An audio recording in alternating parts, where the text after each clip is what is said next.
Hey les bang, j'espère que vous allez bien, en tout cas moi ça va nickel. On se retrouve aujourd'hui pour une nouvelle vidéo sur la Coupe de France. Le 14 et le 15 janvier, il y aura les 16e de finale. J'ai sélectionné pour vous 10 matchs sur les 16 qui vont se disputer, avec d'abord Bastia contre Nice, très beau match, Guingamp contre Sochaux, Ligue 2 contre National, Reims contre Monaco, premier duel entre Ligue 1, Marseille contre Lille, le gros choc de ce tour, Bourgoin contre Lyon, National 3 contre Ligue 1, Toulouse contre Laval, Ligue 1 contre Ligue 2, 3 contre Rennes, Ligue 2 contre Ligue 1, Cannes contre Lorient, National 2 contre Ligue 2, Brest contre Nantes, autre choc de Ligue 1, et enfin pour finir, Espali contre le Paris Saint-Germain, National 3 contre Ligue 1. Voilà, n'hésitez pas à venir nous rejoindre sur le site VIP et les réseaux sociaux, tout est à l'écran et en description, n'hésitez surtout pas à mettre vos pronostics, vos critiques positives ou négatives, votre petit pouce qui va bien pour faire monter la vidéo le plus haut possible, et merci d'avoir dépassé les 19 100 abonnés. Continuons à augmenter la communauté.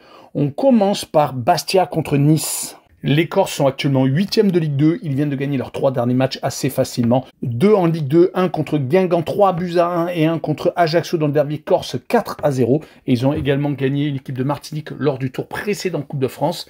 Malheureusement, ils avaient perdu contre Grenoble, ce qui les fait donc rester au 8e rang de cette antichambre de la Ligue 1. Mais les Bastiais sont une équipe très solide à la maison. Ils vont jouer quand même contre une équipe de Nice qui vient d'intégrer le top 4 après ses 2 victoires consécutives contre Rennes et à Reims. 7 buts marqués sur les deux équipes. Peut-être que Franck Hez est en train de trouver la bonne formule, ce qui n'est malheureusement pas le cas en C4 où ils sont à la rue totale et ils sont en passe d'être éliminés de toute compétition européenne. En tout cas, en Ligue 1, ce n'est pas la même chose. Rappelons qu'au tour précédent, ils avaient déjà joué une autre équipe corse, Corté, qui était en National 3 et ils s'étaient passés au pénalty à l'arrache. Sur cette rencontre, je verrai quand même les Niçois s'imposer 2 buts à 1 et continuer sur leur dynamique, et je verrai quand même les deux équipes qui marquent avec une cote à 1,84. On poursuit avec Guingamp contre Sochaux. Guingamp est 7e actuellement de Ligue 2, alors que Sochaux est 5e de National. Les Guingampais viennent de faire la très bonne opération, s'imposant à Annecy, revenant à 1 point de leur adversaire du soir, qui est pour l'instant la dernière équipe qualifiée, pour les éventuels playoffs, donc 5e. Les pensionnaires du Roux-de-Roux sont actuellement sur 3 matchs consécutifs sans défaite car ils avaient éliminé Caen au tour précédent Coupe de France et ils avaient également accroché Dunkerque, un membre du top 3. Ils vont jouer contre une équipe de Sochaux qui est 5e, qui espère remonter directement en Ligue 2, qui vient d'enchaîner pas mal de matchs sans défaite, même s'il y a eu beaucoup trop de matchs nuls, car les 4 derniers matchs se sont soldés par 4 partages de points. Ils en sont maintenant à 14 matchs consécutifs sans défaite, toutes compétitions confondues. Mais comme je vous l'ai dit, beaucoup trop de matchs nuls, 8 quand même sur cette période. On notera qu'au tour précédent, ils ont éliminé une autre équipe de Ligue 2 au pénalty, c'était Clermont. Sur cette rencontre, je verrai quand même Guingamp s'imposer à la maison 2-0 avec les joueurs à domicile qui gagneront avec le plus de 1,5 but sur le match et une cote à 1,55. On poursuit avec Reims contre Monaco. Les Rémois sont 12e alors que les Monégasques sont 3e et sur le podium. Les 12e du classement viennent de perdre leur 2e match consécutif, 7 buts pris sur cette période. Ils avaient pris 3 buts à Saint-Etienne et ils viennent d'en encaisser 4 contre les Azuréens qui sont montés dans le top 4. Les Rémois n'ont plus gagné en championnat depuis très longtemps. Il fallait remonter à une victoire à l'extérieur au Havre, 3-0 depuis ces 6 matchs consécutifs sans victoire. Heureusement qu'en Coupe de France, ils ont réussi à se qualifier contre une équipe amateur à l'extérieur, mais ils vont jouer contre une équipe de Monaco qui est revancharde, qui ne s'en sort plus trop actuellement, que ce soit en Coupe d'Europe ou en championnat. En Ligue des Champions, il reste sur 2 défaites consécutives. Également en championnat, 5 matchs consécutifs sans gagner. Ils ont heureusement gagné en Coupe de France contre un club amateur, ce qui leur permet quand même d'avoir le goût de la victoire dans la bouche. Mais sur cette rencontre, je verrai bien un match nul, un but partout avec le Away No Bet et le match nul remboursé 6 victoires de Monaco à l'extérieur avec une cote à 1,79.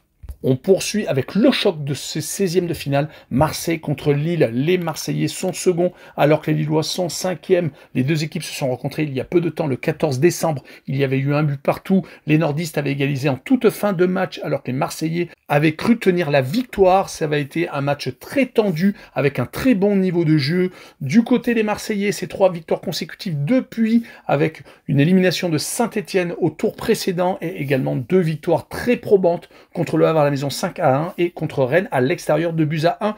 Du côté des Lillois, on continue la série d'invincibilité. Il faut remonter à 19 matchs consécutifs sans défaite depuis le revers au Sporting du Portugal en Champions League le 17 septembre. C'est totalement hallucinant. C'est une équipe qui est malheureusement souvent accrochée 3 fois sur les 4 derniers matchs, mais qui est tout de même très solide pour ne pas perdre.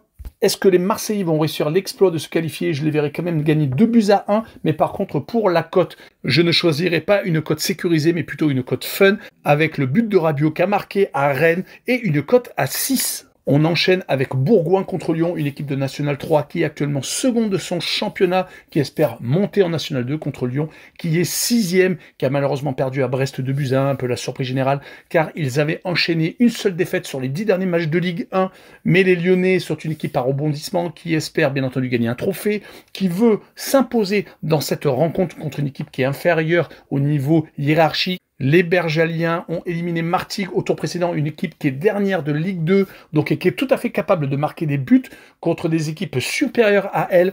Mais Bourgoin, ces derniers temps, c'est un petit peu moins régulier. Ils avaient perdu contre l'équipe réserve de Saint-Etienne à la maison et ils ont fait match nul contre une équipe qui va rencontrer le Paris Saint-Germain, Espali, Saint-Marcel. Sur cette rencontre, je verrai Lyon s'imposer 3-0, mais je verrai le handicap plus 4 pour l'équipe à domicile et une cote à 1,64.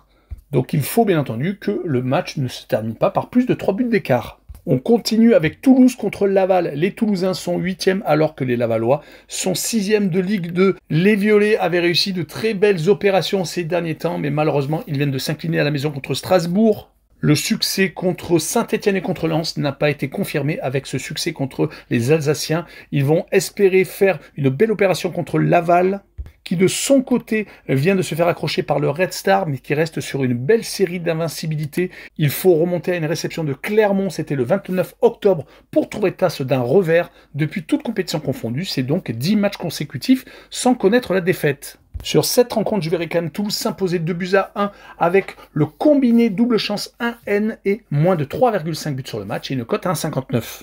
On enchaîne avec 3 contre Rennes. Les Troyens sont 15e, retombant un peu dans leur travers, malheureusement avec cette défaite à Rodez. Ils avaient pourtant enchaîné les très gros succès sans prendre de but en plus contre Martigues et contre Amiens en championnat. Et cette grosse claque mise à Metz, 3-0 lors du tour précédent. Ils vont jouer contre une équipe de Rennes qui est en total doute, qui est actuellement 14e de Ligue 1 à un petit point du barragiste Saint-Etienne, qui vient de perdre une fois de plus à la maison. C'était contre Marseille cette fois-ci. Ils ont enchaîné en Ligue 1 6 défaites et 2 victoires seulement sur les 8 derniers matchs. C'est totalement catastrophique. Heureusement qu'ils ont réussi à passer le tour précédent contre Bordeaux, ancien pensionnaire de Ligue 2, maintenant en National 2. Et encore, ils perdaient 1-0. Mais sur ce match-là, je verrai quand même un match nul, un but partout, avec les deux équipes qui marquent, on ne sait jamais, et une cote à 1,99.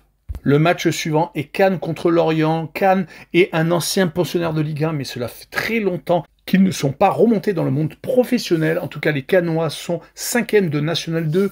Ils viennent d'enchaîner 6 succès consécutifs, toutes compétitions confondues. Cela leur permet donc d'espérer monter peut-être en National. En tout cas, au tour précédent, ils ont éliminé Grenoble, pensionnaire de Ligue 2 comme Lorient. Les Morbihanais d'ailleurs sont leaders actuellement de l'antichambre de l'élite avec le même nombre de points que le Paris FC, mais avec un goal average plus intéressant.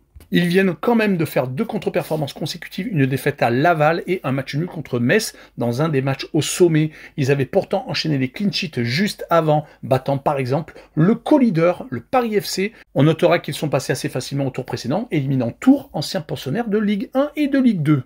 Sur cette rencontre, je verrai quand même Lorient s'imposer 2-1 en déplacement avec les leaders de Ligue 2 marquer le plus de 1,5 buts sur le match et une cote 1,71. L'avant-dernière rencontre est Brest contre Nantes. Les Brestois ont fait un match de Champions League contre Lyon.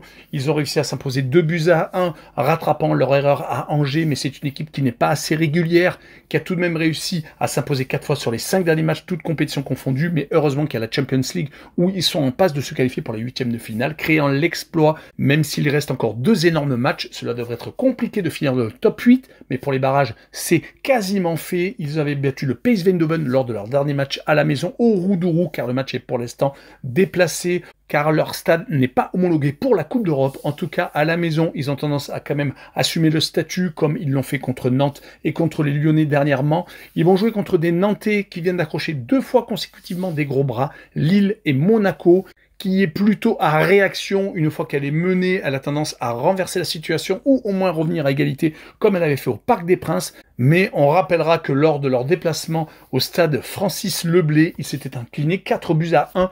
Donc sur ce match-là, Je verrai une victoire de Brest 2-0 en Coupe de France avec le draw no bet et le pari remboursé si match nul et une cote à 1,49. On finira par Espali Saint-Marcel contre le Paris Saint-Germain. Une équipe de National 3 qui a tiré le gros lot, qui espérait bien entendu attraper un gros bras comme le Paris Saint-Germain, voire l'Olympique de Marseille.